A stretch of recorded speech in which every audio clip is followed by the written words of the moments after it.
If you've been following this channel for a couple of weeks or more, you'll know I've been making a series about civilization. You might want to check out the rest of the playlist so that you have some background for this video. In fact, if you've seen the whole playlist, you might already be able to guess the answer to the title of this video. Why is it that whenever we hear about some white boy or man shooting a dozen people for the purpose of terrorizing them, we, or at least the government and the mainstream media, don't call it terrorism? I think I might know. I'm Chris, and this is what had to be said. Let's start by looking at this word terrorism. It's got quite the history. It's pretty much always been used to describe violence aimed at intimidating people to change their behavior, but the people doing the crime has changed over time. It was first used in English to describe what the new French government was doing during the time of what's now known as the Reign of Terror during the French Revolution. And for a while, it was usually meant when states terrorized people. After all, the state is just well-organized violence against the majority of the people. So when it needs to keep following all of its laws, it needs us to keep following all of its laws and paying all of its taxes, then the state terrorizes us. But the meaning of terrorism gradually shifted over time, and by the 1970s it had begun to mean more than anything non-state violence. It became associated with images of Arabs hijacking planes and African independence movements. The word terrorism still gets used in all kinds of different ways, so many, in fact, that there have been conferences just trying to define the word that have ended unsuccessfully. But that's academia. In the mainstream media, and of course by the state, the word terrorist is only applied to non-state actors. And it's supposed to connote a particularly dangerous person. So racist white boys who want to kill and intimidate racial minorities, they're terrorists, right? Not exactly. See, on 9/11, the word terrorist began to acquire even more meaning than just a non-state actor committing violence to scare people. Government spokespeople and media talking heads started drawing lines between the terrorists and civilization itself. It wasn't just in the US either. Governments around the world seized on 9/11 to declare their own wars on terror. The idea was, if you consider yourself civilized, you must cooperate with us against the terrorists. Really, the idea, of course, was to create a discourse whereby states embodied justice and terrorists were the incarnation of evil. They distinguished between terrorist tactics and state warfare, the former considered a totally illegitimate way of killing people. The terrorists don't wear uniforms and carry flags when they kill, so they're illegitimate. And if they're illegitimate, not only can we invade and occupy entire countries, we don't have to apply any laws to suspected terrorists. That's why you can keep hundreds of prisoners in Guantanamo Bay prison for years without giving them a trial, or in one of God knows how many CIA black sites around the world. We think they're involved in illegitimate warfare, so the Geneva Conventions go right out the window. It's why we can torture or engage in aggressive war, both highly illegal under international law, as if that mattered, because we're calling those people terrorists. So terrorist is really just a modern way of saying barbarian. If you're watching this video, You might already be aware that states don't go to war to protect people and defend freedom like they say they do.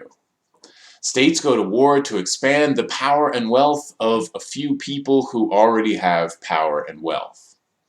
So they have an interest in dividing the world into civilization, which is good citizens who fall in line and salute the flag and don't question the state, and barbarism, which in the end is just opposing the state, posing a real threat to the state. After all, if people in Iraq and Afghanistan who are defending their homelands can be called terrorists, it's obvious the word just means anyone who stands in the way of empire.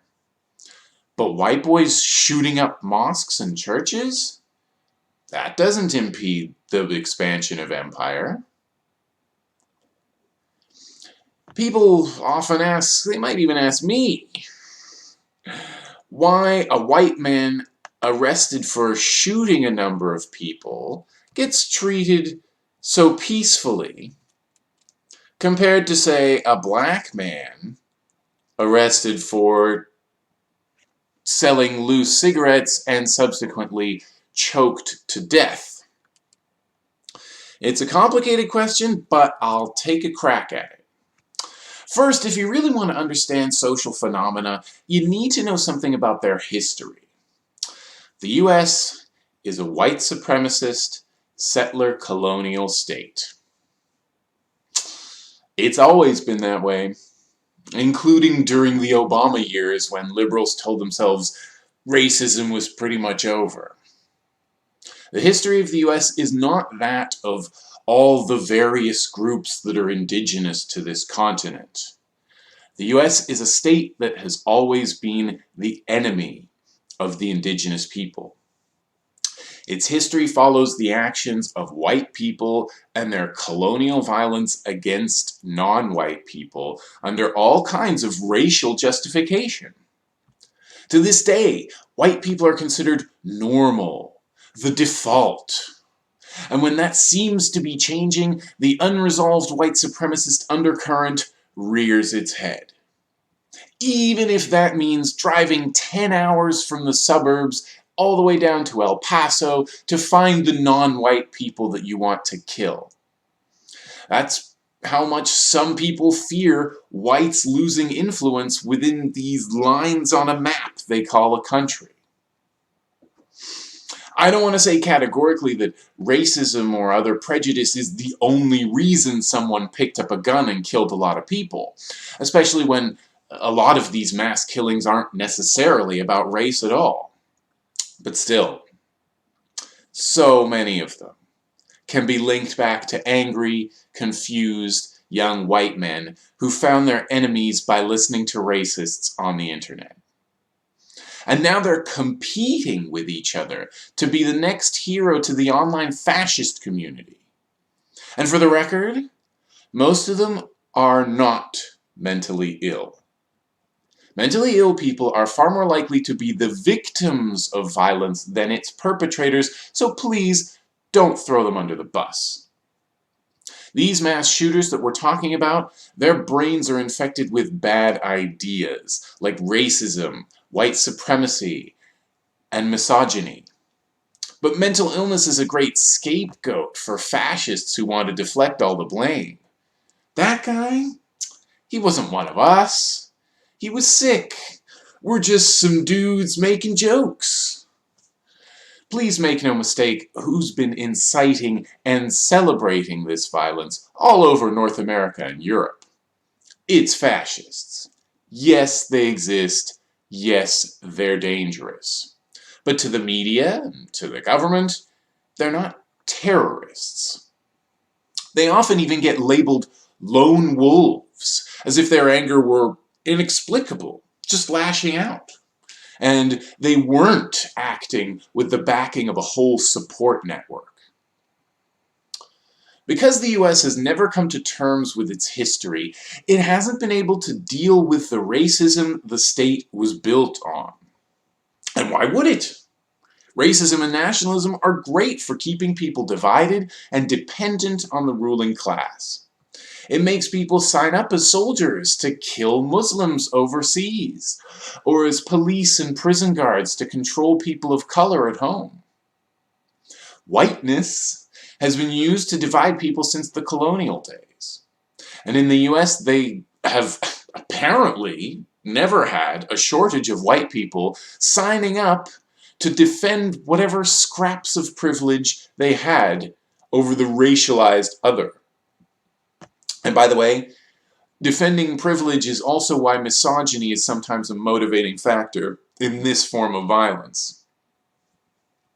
Every day, I hear about another time one or a few white males have either committed murder or been caught trying to murder people in order to scare everyone in the groups their victims belong to. Some of them kill or plot to kill Muslims, some black people, some Latinos, some Jews, some women. Fascism is sexist, not just racist. A lot of them leave behind manifestos saying their intent was to kill people because of whatever stereotypes about those people they believed. The same manifestos cite Donald Trump or some other loud, lying, right-wing blowhard as their justification. Check out what these shooters are saying and you'll see a lot of their influences are well-known YouTubers.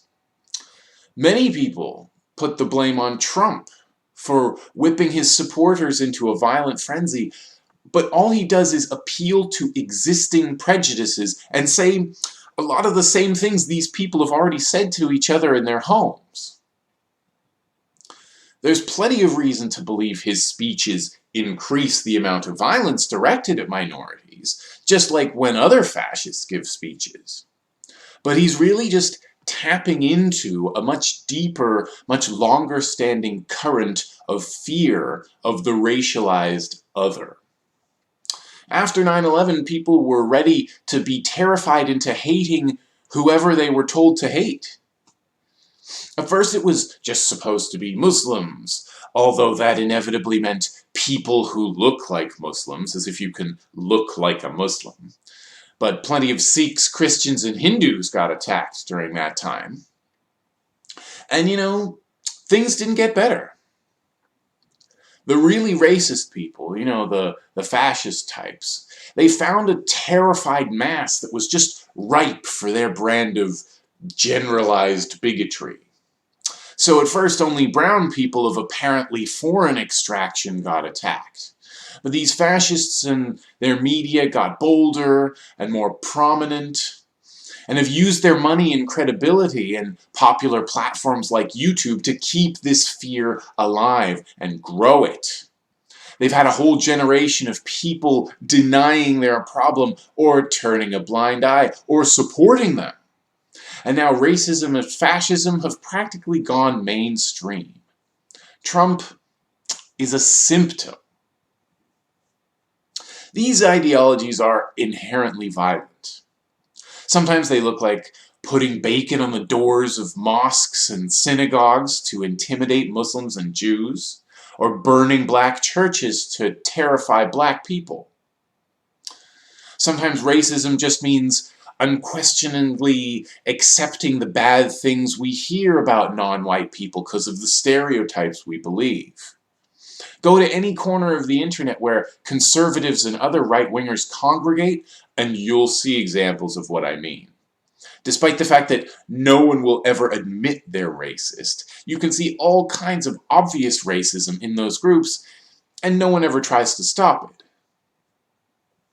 And sometimes racism looks like mass murder.